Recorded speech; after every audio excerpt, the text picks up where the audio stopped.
Hello, everyone. Noah Watry here, the author of the newly released book, Life, Death, and Everything in Between. My time as a licensed funeral director and embalmer. Available now. Today, I just wanted to introduce myself a little bit more and also invite you that chance to maybe get to know yourself and share with your loved ones a little bit more as well. And the way I'm going to do that today is by going through these deck of cards here, which are provided through the National Funeral Directors Association. Now, the point of these cards is to answer them, as there are 50 cards in here with 50 questions. They ask about yourself, and then you share those answers. I thought it'd be kind of neat to do that today, to maybe go through a few of these and share my answers, my thoughts with all of you. And again, just to open up your minds and your hearts a little bit more about one another. Let's get started. Okay. So we will randomly pick the card. Do a little shuffling here, poker style. For those of you who do remember me, I once was a semi-professional poker player in my early 20s, so playing with a deck of cards here, that kind of fits right at home. All right, the first card. What is the most beautiful place you have ever visited? What made it beautiful? I am going to say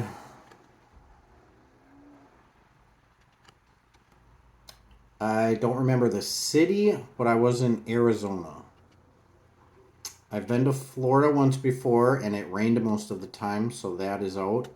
I've been to South Carolina a couple times. One of the times it was ungodly hot. I despise hot weather, so that was not as fun either. But in terms of the beauty, I think Arizona was more of a dry heat, so I didn't really sweat as much. Very scenic, very sunny, mountainous. It was just a beautiful place to kind of be around and drive around. So I think I'll go with that answer. All right, let's pick another card here.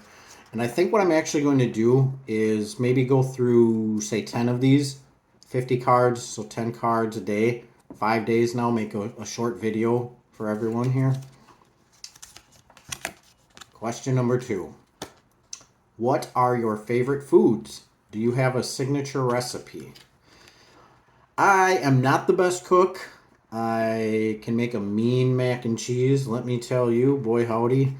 But my favorite meal to eat, I love seafood. I love meat, so steak, lobster, asparagus, mashed potatoes.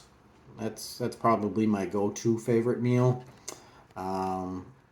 I gotta admit though, I will never get tired of any type of tacos, burritos, anything Mexican too as well. So that's my answer on that one. All right, pick a card, any card. You want to pick? You want to pick one? Okay, here. You pick the top one. Okay. What words of wisdom would you pass on to your childhood self? Words of wisdom to my childhood self. I think it's gotta be just say no. I don't know if anyone here remembers the DARE program. I don't even remember what it stands for, but I know it was a program designed to keep children away from drugs and alcohol abuse. And I have had bouts of that in my personal life. And I think that would be my words of wisdom to my younger self, is to just say no. I certainly could have saved myself decades worth of pain, heartbreak, money loss, you name it, just off those words alone. So that is my answer to the young Noah out there in the multiverse, wherever he is. All right, next question. Do you have a favorite book, poem, movie, or quote? What about it do you enjoy? This is a really good one. I wish I had about a minute or two more to spend thinking about this. Poetry, I've always been a fan of William Shakespeare. So anything he has written, I used to try to steal and write to women in middle school. Favorite book is The Alchemist by Paul Coelho. I would say that book I could read over and over and gain new insights and just take some inspiration from it every time I read that. Movie, Jurassic Park, the original, 93. I'll never tire of that movie either. So, what do I enjoy about those? Again, just the inspiration behind them. Jurassic Park, I think it takes me back to being a child again. I have always wanted to be a paleontologist. That was the first career choice when I was younger. And just to be around in that time when Jurassic Park came out, it was amazing to me. So it takes me back to my childhood, I think. So that is why I enjoy those. Next question. Moving right along. First video. Hopefully these get a little bit better by the end. Am I right? Post your comments below. Next question. Describe the most adventurous thing you've done. Oh, let me think. The most adventurous thing I've done. I definitely cannot say some of the things that I have been through, some of the things that I've seen and been a part of. They're not good things. But I'll say, okay, the most adventurous thing that I could probably publicly talk about. Getting married is an adventure. But for me personally, in a previous life, I would say going out to Las Vegas and playing in the World Series of Poker, where I took a good amount of money that I had made from crypto a few years ago and kind of went for it. Took my shot at a couple gold bracelets. Did not obviously win them, but I would say that was pretty adventurous at the time. That had filled a goal of mine for my 20s that I finally took a shot at in my 30s.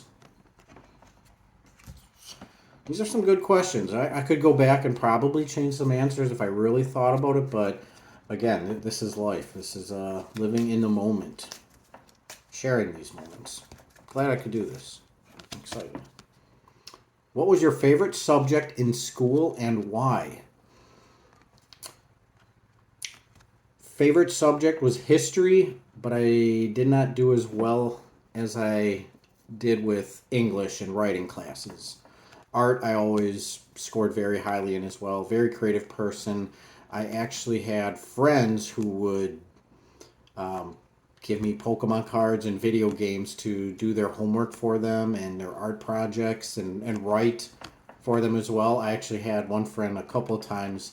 The teacher read his stories in class, and I remember us looking at each other laughing because I was the one that wrote it, but I digress on that. So favorite subject was history because I really like to learn, but it was tough for me to kind of remember an exact date or an exact city where something happened. So I performed the best at art and English, but history was my favorite. All right, how many cards are we down? 1, 2, 3, 4, 5, 6. All right, let's do 4 more here. I don't want to drag this on too long. The next question. What is your most cherished childhood memory? Wow. Ooh, this is a tough one. Not because I have a lot to choose from. Cherished childhood memory. Wow. This is tough. Oddly enough, it's going to revert back to dinosaurs. This is what popped into my head. It was my mother who always chaperoned for our field trips as a child. And when she did so on a particular field trip to the zoo, and they had a dinosaur exhibit. I just remember seeing that for the first time with a Triceratops who was on his side getting his his side, torn open by a Tyrannosaurus Rex, and I just thought that was the most amazing thing. I thought, here I get to experience this. This is what it must have been like. And for my mom to be there chaperoning, I think I actually got like a dinosaur toy or something afterward. So that's a very special memory to me. So thanks, Mom. Next question. Do you have a nickname? Who gave it to you and why? Are you named after anyone? Very good one. I already know the answers to this right away. My nickname for a while, the last few decades, has been Night Runner. And I use that in my emails all the time, any social media accounts I had back then. And really just because I was a man of the night. I partied, I was out, I was involved in things I shouldn't have been doing. I was a night runner. So that was a nickname of mine for a while. And also, who gave it to me, I think it was kind of brought up between my friend Matthew and myself just one night. It is actually a Duran Duran song, so now that I think about it, maybe it derived from that originally as well. I'm a huge Duran Duran fan. I know, shocking, right? Am I named after anyone? Finally, yes, I am. Dr. Noah Drake, General Hospital, from the singer-actor Rick Springfield. I'm not sure how old anyone is here, but in the early 80s, Rick Springfield, the musician, was also on General Hospital, and his character's name was Dr. Noah Drake. So I was named after that Noah, not the Noah from the Bible. I think we got two more here. What are you most grateful?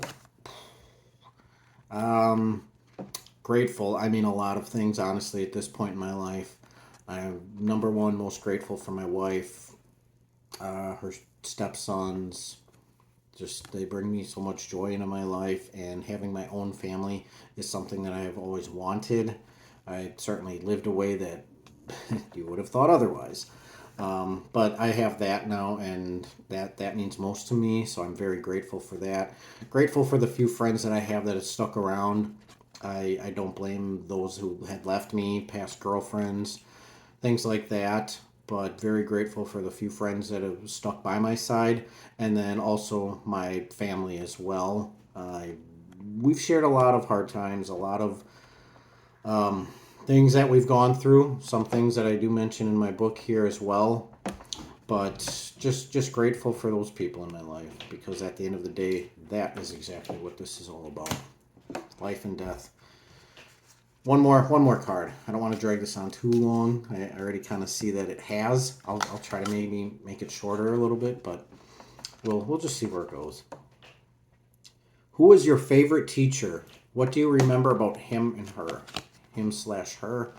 I would say first one that comes to my mind has got to be Mr. Hendricks, who was a science teacher, and science was not my best class. But he was a teacher who kind of saw a lot in me, a lot of potential, helped me along the way. He also was a disciplinarian, as his classes, I think 2 years in a row in high school, I had first, so the beginning of school, and I was late almost every day, walked in, and eventually he said, no, every time you're late, that's a detention. So every day I get a detention, and I'd be staying after school with him. So it's funny how the ones that you think are being the hardest on you, but they're also caring enough for you, and they're trying to keep you in line. They see that potential, and he still helped me with my other classes that I just had lost interest in and stopped caring about in high school. And I went through a time where I probably gave up a little bit. And for him to stick by my side, I still will never forget that. So Mr. Hendricks, don't know where you are right now. I know you're not teaching any longer at Ozaki High School. Shout out class 2003. Almost forgot when I graduated. Oh, it's been so long. 20 years. 20 years now. Wow. Life and death, I tell you. Thanks for paying attention. Thanks for watching and sticking around this long. I see we're coming up now in 15 minutes. That's insane. I think I'm going to have to post this on a YouTube. I'm going to have to dust my YouTube account off. Maybe post on that a little bit more as well. But thanks everyone for joining me. I hope to catch you all in a few other videos again with the cards to go through about life, death, and everything in between. And don't forget my new book available on Amazon, My Time as a Licensed Funeral Director and Embalmer. Thanks for watching.